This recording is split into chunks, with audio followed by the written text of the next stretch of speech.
Od razkošnih kvadratur pa se zdaj selimo v miniaturno stanovanje na Primorskem.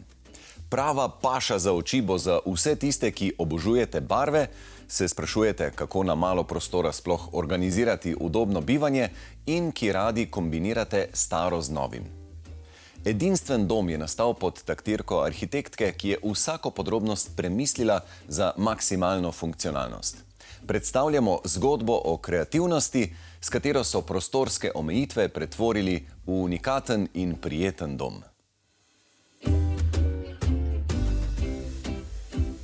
Smo v 22 kvadratnih metrov velikem stanovanju, ki ga zaznamujejo dinamični vzorci, raznoliki materiali in teksture. Poseben značaj mu dajo tele starinski leseni tramovi. Glede na tole tapeto pa vas ne bo prav nič presenetilo, kakšno ime tole stanovanje nosi. Ana, pozdravljeni. Sva v mini stanovancu, ki ste ga poimenovali Džungla. Katere so njegove glavne posebnosti? Džungla je poimenovan po tapeti, ki je malo bolj taka kot iz džungle. Njegove posebnosti pa so to, da na minimalnem prostoru sem probala organizirati vse funkcije, kakor je kuhanca, skladiščni prostor pod stopnicami, posteljca, mizica in kopalnica z ločenim tušem. Iskala sem neko temno tapeto in sem si želela, da ne bi bila preveč težka, pa preveč žalostna. In ko sem videla to kombinacijo roza, zelenega in teh živih oblik in ptic, se mi je zazdelo, da bo lepo popestrila ta prostor. Poleg tega pa tudi ta temna skrije televizijo dobro, ne? Ni res, da kadar je prostor v svetu deluje večji. Kadar ima neko referenčno ravnino, ne, ki je temna, lahko deluje še večji, ker potem obod pride to bolj do izraza. Majhen prostor je bil izziv, saj so morali premisliti o vsakem centimetru in ga optimizirati.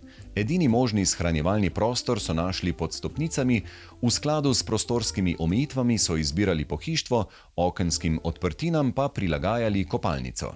Zakaj ste se pri kopalnici odločili, da je iz dveh delov? Zaradi tega, ker to je predvsem tak prostor namenjen paru, in zjutraj, ko par hiti, ima ponovadi isti tajming in potem, da se lahko nekdo stušira, medtem ko se drug namaže ali pa si umije zobe in tako naprej.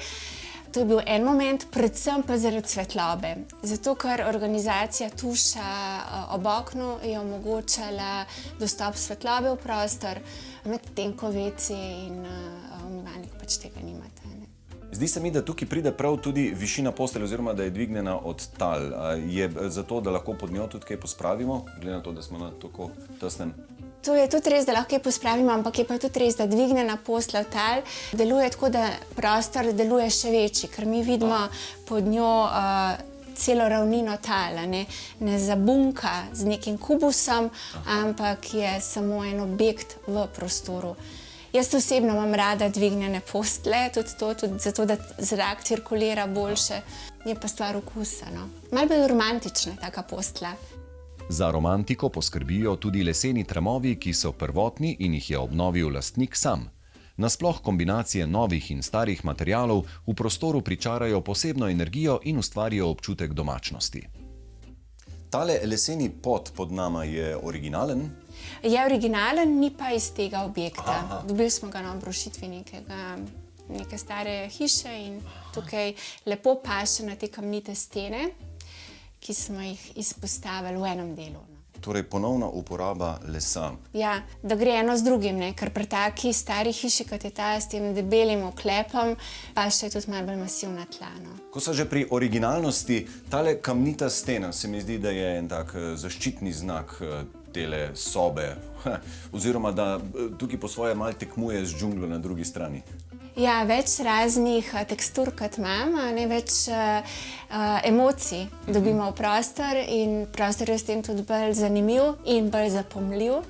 In tudi loči razne dele tega prostora, recimo ta spalni del je bolj gladek, potem tudi bolj čist. Tale je pa nekako bolj tak ambientalen. Pomembno, da so take stene tudi prijetno osvetljene za zvečer. Seveda. Zdaj pa, kadar je pa nek nov kubus v prostor dan, mi je pa všeč, če je z novo tehnologijo ali pa na nov način obdelan. In tale džungla, tukaj pa da spet nek drug moment. No. In če želi človek dobiti takle lep videz kamnite stene, koliko je dela s tem? Sej tukaj gre za originalne kamne, ne? Ja, seveda gre za originalne kamne. Ja, s tem je kar nekaj dela. Treba je odstraniti staromet, potem ponovadi z neko medeninasto ščetko poščetkati star cement dol, očistiti. Vsak kamen posebej verjetno, ne? Ja, pri tem je tudi pomembno, da ne uporabljamo kakšnih grobih orodij, da se kamen ne poškoduje. Seveda. Ponovadi je fuge dobro ščistiti, včasih se to tudi popeska in pač na novo zafugirati in potem kamne primerno zaščititi. Kaj bi rekli, kaj so glavna pravila kombiniranja starega in novega? Ja, vedno gre za en občutek, ne. Jaz včasih tako primerjam, kakor recimo druženje z ljudmi.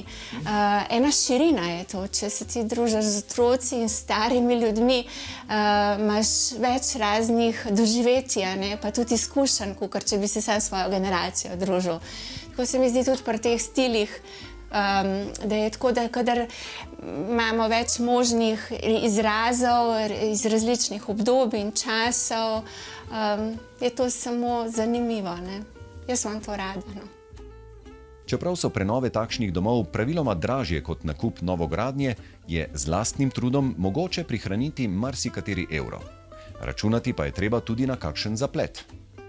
Če gre za takele prenove, skoraj vedno slišimo kako zgodbo, da je tu in tam nastopilo kakšno manj prijetno presenečenje. Kako je bilo tukaj?